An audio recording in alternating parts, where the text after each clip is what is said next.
Louisiana MAGA Governor Jeff Landry has not had a good 48 hours after he saw 4 constitutional amendments go down in flames in a huge way.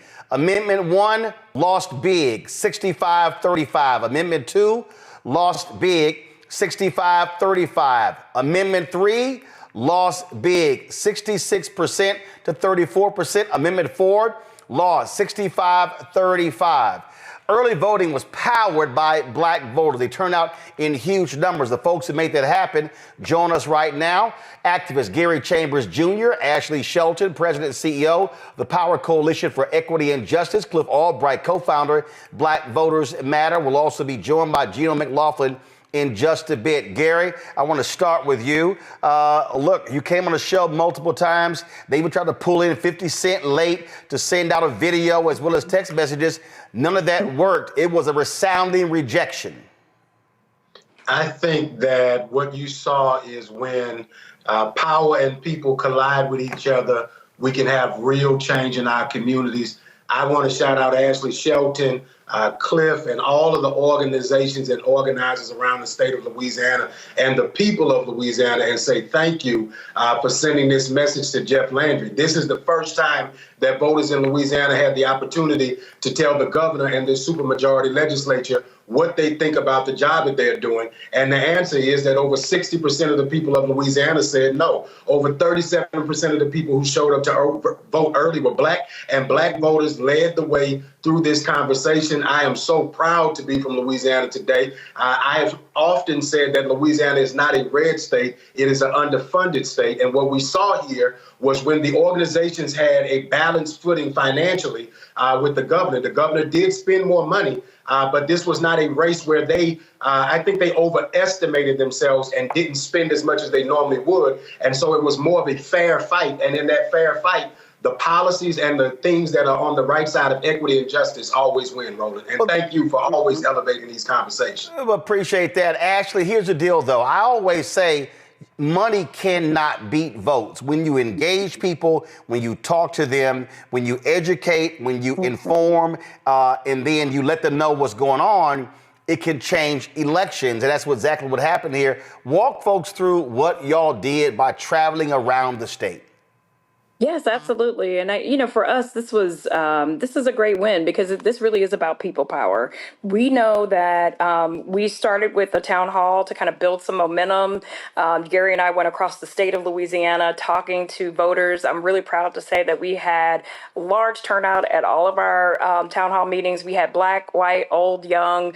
People really were in tune to being engaged and trying to understand like what was at stake. And I mean, we had folks coming out in the pouring down rain. Late night on, missing Bible study, whatever was necessary for them to find out and understand what was happening with these amendments. And then, we coupled that with a much larger campaign led by about 60 groups across the state who came together to really fight this. And so, big hats off to my friend Sarah Modula at Vera and my friend Kristen Lewis at Louisiana Center for Children's Rights, Vote, Voice of the Experienced, and so many more who really threw down, so that we could get the message out. And I think that that's what happened here is that you saw community stand up and say, like, we can't afford for politics as usual here in Louisiana because we're too poor and there's too much uncertainty.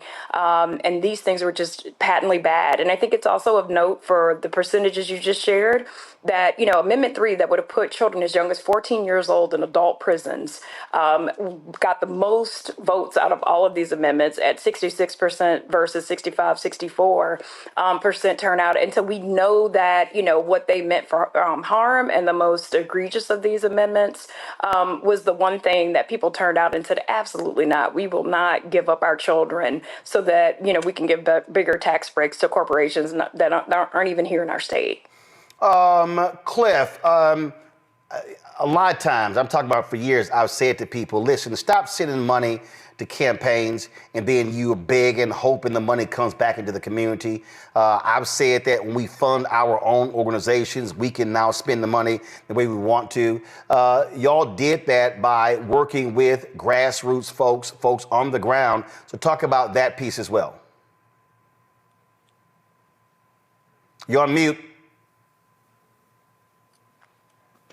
Yeah, and that's really, what I wanted to focus on, because certainly Gary and Ashley can really focus on like the work that was done in Louisiana. We did some work there, sent out like $580,000 text messages.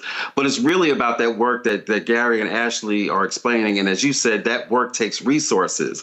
Part of the magic that we saw that happen in Louisiana is when you see all of these mechanisms of outreach, when you see Gary and Ashley doing those town halls, when you see the text messages, when you get the door knocks, when you see the social media, when you see all of that, that's what has the impact on folks. But all of that takes resources. More importantly, and this is something that we always emphasize in every state where we do our work, more importantly, that work has got to take place all throughout the year. Not every text message is created equal. A text message from Ashley, from Power Coalition, from Gary is more impactful because people get that all throughout the year. They get it in a presidential year, they get it in a gubernatorial year, they get it during the legislative session, they get it during the primaries. They are doing this work. They are credible messengers because it is nonstop. And that takes resources. It's not just about what people put into these organizations in the last 2 weeks or the last 2 months. It is about the way that we sustain our ecosystems. And what Ashley is describing is an entire ecosystem, those 60 organizations doing work every year, 365 days throughout the year. That's where the magic is at. But this is the point right there, Gary, that I have been yelling and screaming. You cannot focus on 3 or 4 months before the election. I've also made clear that the black voter has changed. If you just look at the data doesn't lie. The people that vote the highest are 65 plus. They make it clear. They are informed, they know what's going on, and then they turn out. The next highest group is 55 to 64. Once you go below 55, hey, it gets harder and harder, which means that you also have to be educating people.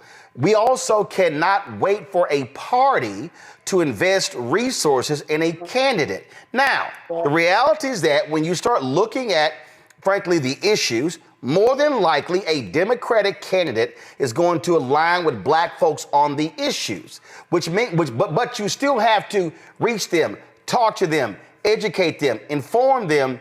And so I just need people to understand that if we're talking about 2026, we got to be using the time now through the end of the year to get folk ready mentally, get them ready for the primary season 2026, and then get ready for a massive turnout in the 2026 midterm elections.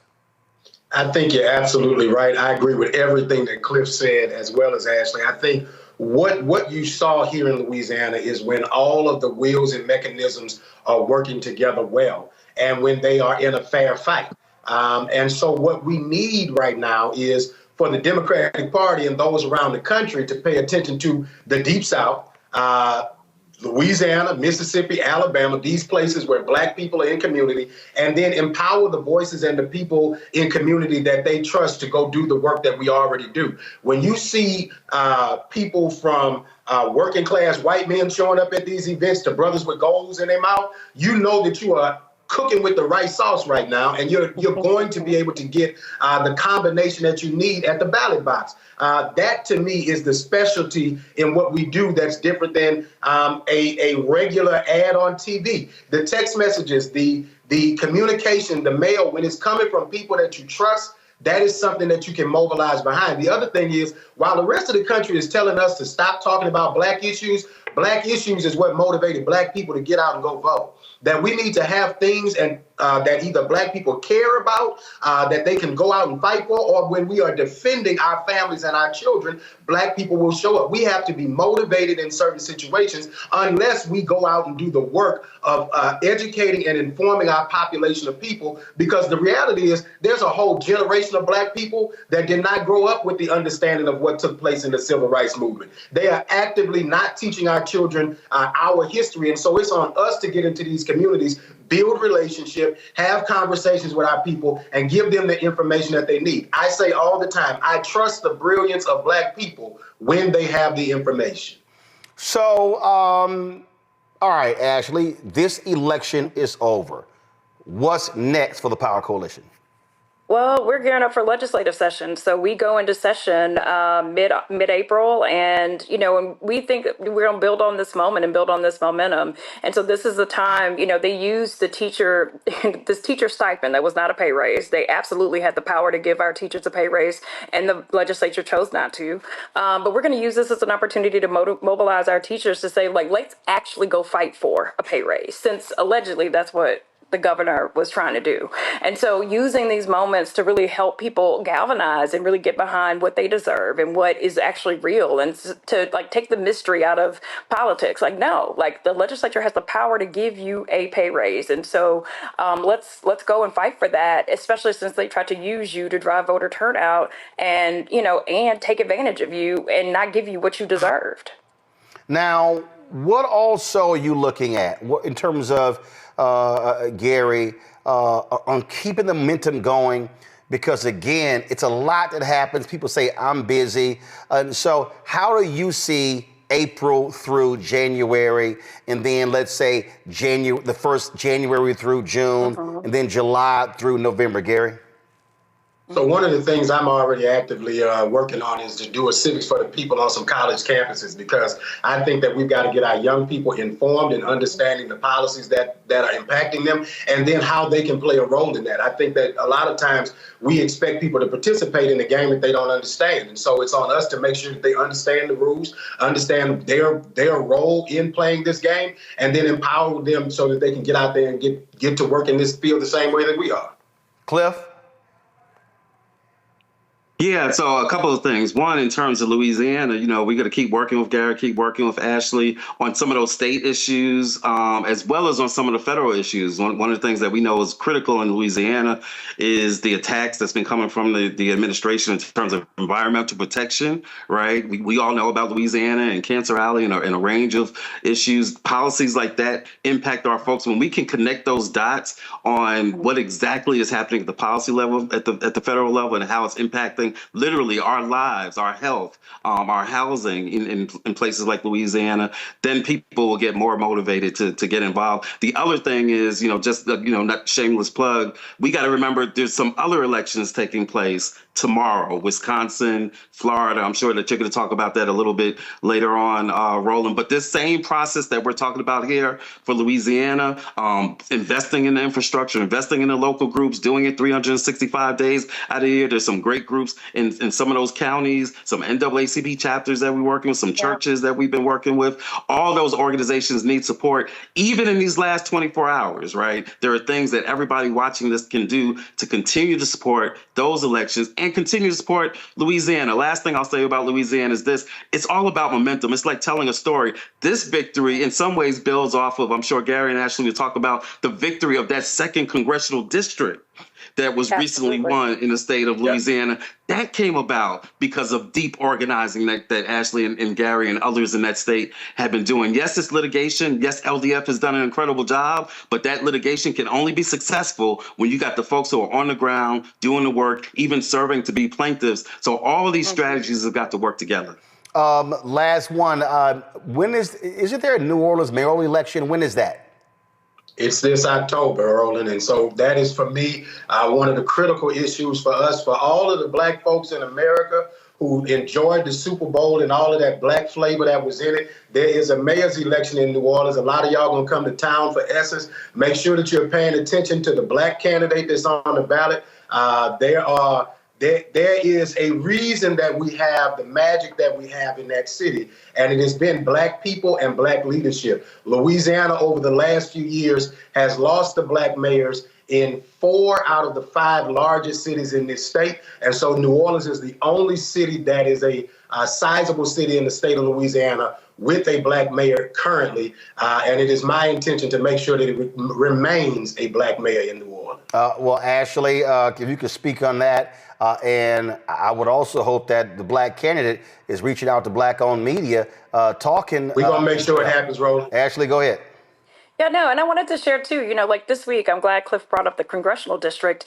We were just at the Supreme Court on Monday of last week talking about keeping our congressional district because we were challenged by several white voters saying that we were disenfranchising them from their right to vote. And so we are really proud. We felt like, we handled the case very, our lawyers at LDF as well as Louisiana Inspector General did an amazing job defending the state's right to keep our second majority minority district. And then we also will be fighting for maps this fall. So we have, they also on the state level, we have 9 seats that we are contending for to actually get to an equitable map, which breaks the supermajority in both the House and the Senate.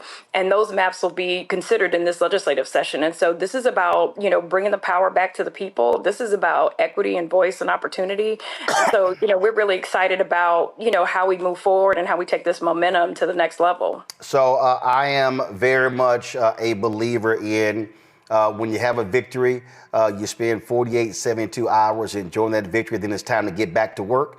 So to the folk out there, first of all, y'all did an amazing job. To the people I've seen the posting on like, hey, way to go, Louisiana. Let me also say this here, and I've seen a bunch of y'all comments saying, oh man, this is awesome. But you just said they can't deposit that's awesome. And I need our people to understand we got to also invest. Again, it's got to be on the ground, the mayoral election. You heard Ashley talk about the fighting of the maps, all of that. If you're able to get black representation in those 9 districts, now all of a sudden they don't have the supermajority in Louisiana. Now they can't ignore Democrats. Now they got to talk to black people before they pass anything. And so this is an example of what happens when we use our power. And I am constantly saying, the target for black people in every place where there are a lot of us is 70%. If we hit 70% of our capacity, we completely change the elections. I don't want to see us happy with 38, 42, 50. It should be 70, 75% because we're going to have a hell of a challenge in 2026. You've got the Georgia senatorial race. You've got other races. You've got congressional races. Democrats are 3 seats away from breaking, Republicans controlling that. But we have to be maximizing our power and not just talking about it. So, Ashley, Gary, we also appreciate Cliff as well. Thanks so much. Geno was supposed to join us. Geno McLaughlin has some issues there with his connection, but want to thank all of you. And so we'll be sure to have y'all back on. Thanks a lot. Hello, I'm Isaac Hayes III, founder and CEO of Fanbase. Listen to what I'm about to tell you. The window to invest in Fanbase is closing. We've raised over $10.6 million of our $17 million goal. That means there's room for less than 6,370 people to invest in Fanbase for the average amount. The minimum to invest in Fanbase right now is $399. That makes you an owner in Fanbase today. Go to startengine.com/fanbase to invest. Why? Because current social apps have taken advantage of users for far too long, with content suppression, shadow banning, harmful racist content, and no real tools for monetization and equity. Fanbase has over 1.4 million users and counting, allowing anyone to reach all their following and monetize their content from day one. Social media is the new TV, and whoever owns the apps that distribute that content have the opportunity to own potential billion-dollar companies. While big platforms with uncertain futures are failing to serve their users, Fanbase is stepping up to fill the gap. Don't wait until it's too late. Invest now, invest for yourself and your future. Go to startengine.com/fanbase and own the next generation of social media.